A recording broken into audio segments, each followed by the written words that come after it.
अब मैं जो बोलने जा रहा हूँ उसके लिए मुझे मार भी पड़ सकती है भाई लोगों। क्या नरूटो और जेजेके एक दूसरे के कॉपी हैं? कहने का मतलब ये कि जुजुत्सु काइसन नरूटो का कॉपी है। क्या ये सच है? गोजो जेजेके का मेन कैरेक्टर नहीं है। क्या आपको भी अब तक वो मेन कैरेक्टर लगता था? अगर ये जानना है तो आगे वीडियो देखिए।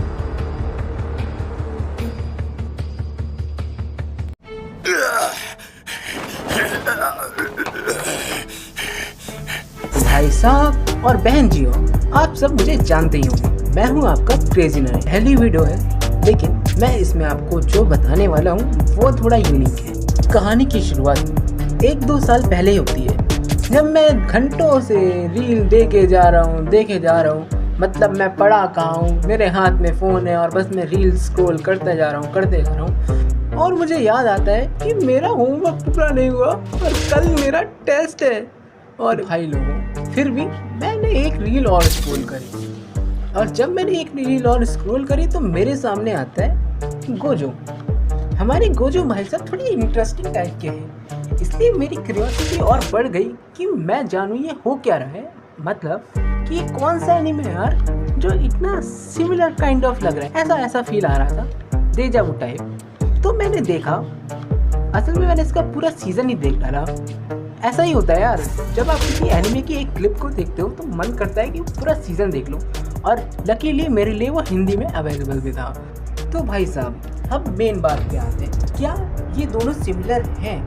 क्या ये एक दूसरे की कॉपी हैं? क्योंकि मैंने जेजेके भी देख लिया है और नरूटो के बारे में हम बात करने ही वाले हैं। तो इन सब के फैक्ट्स के बारे में शुरुआत करते हैं। Let's start.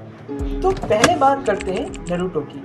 ये एनीमे एक यंग निंजा नरूटो उज़ुमाकी की जर्नी के बारे में बताता है। नरूटो एक ऑर्डिनरी विलेज से था, लेकिन उसमें स्पेशल डीमन फॉक्स पावर थी। उसकी कहानी मेनली उसके स्ट्रगल और एम्बिशंस पे फोकस करती है, जैसे कि निंजा वर्ल्ड में अपनी आइडेंटिटी को एस्टैब्लिश करना और सबसे पावरफुल निंजा यानी होकागे बनना।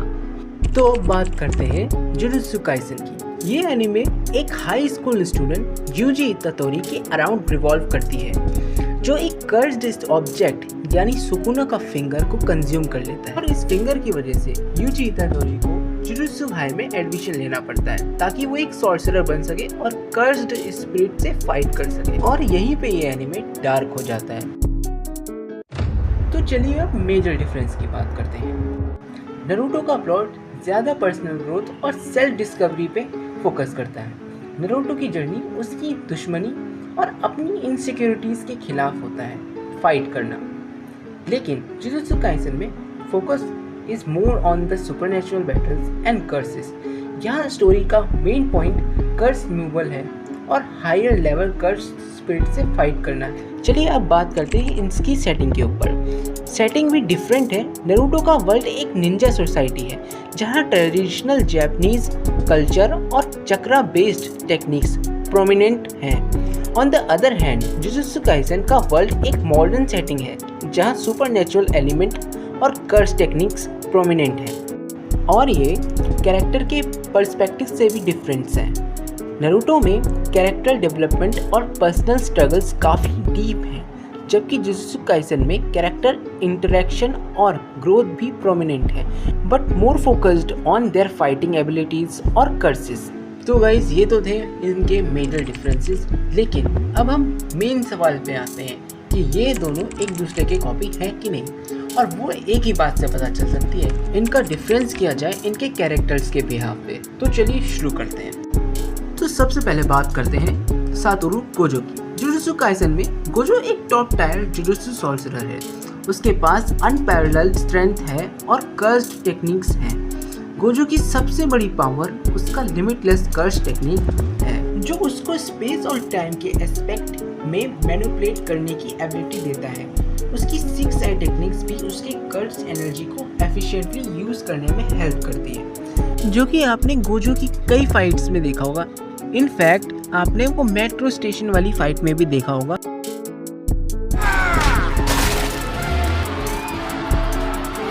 गोजो सातोरू यूजी इतादोरी जैसा नहीं है। लेकिन यहाँ पे जितने भी जिंदा लोग मौजूद हैं, जब उनकी मौतें होने लगी, अच्छी तरह से सोचो। अब क्या करेगा?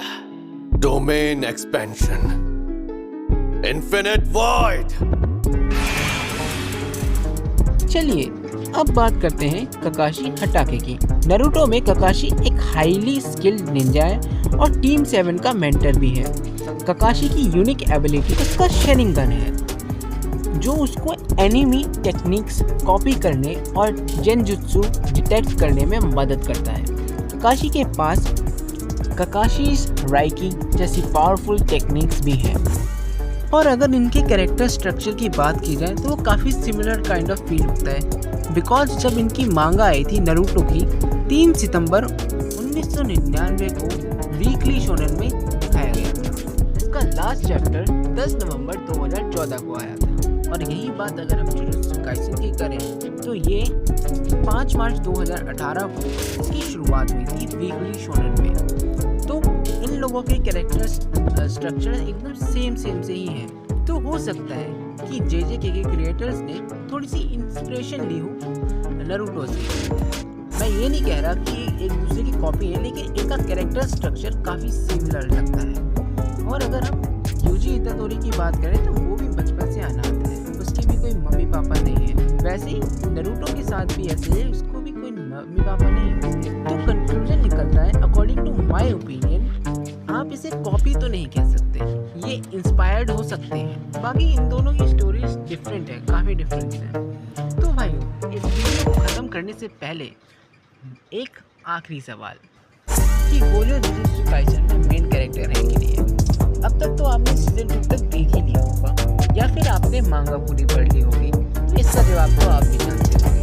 नहीं, गोजो इसका मेन कैरेक्टर नहीं है, लेकिन उसकी पावर्स ऐसी है और वो इस तरह से इसका लुक है कि वो फेमस हो रखा है भाई। कैरेक्टर तो यूजी इतादोरी और सुकुना ही है। बाकी भाई लोगों, मुझे गोजो बहुत पसंद है, वो मेरा फेवरेट कैरेक्टर है, तो बुरा मत मानना, ये इसकी स्टोरी के अकॉर्डिंग ही है।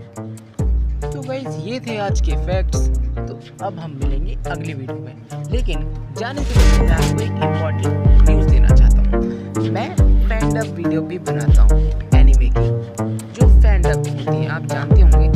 तो अगर आप कोई अपने फेवरेट एनिमे की वीडियो या बनाना चाहते हैं तो आपको सिर्फ एक सिंपल सा काम करना है, कमेंट करना है। मैं आपके लिए आपके अकॉर्डिंग आपके पसंद के एनिमे वीडियोस लेके आता रहूँगा। तब तक के लिए bye bye and subscribe, like and share.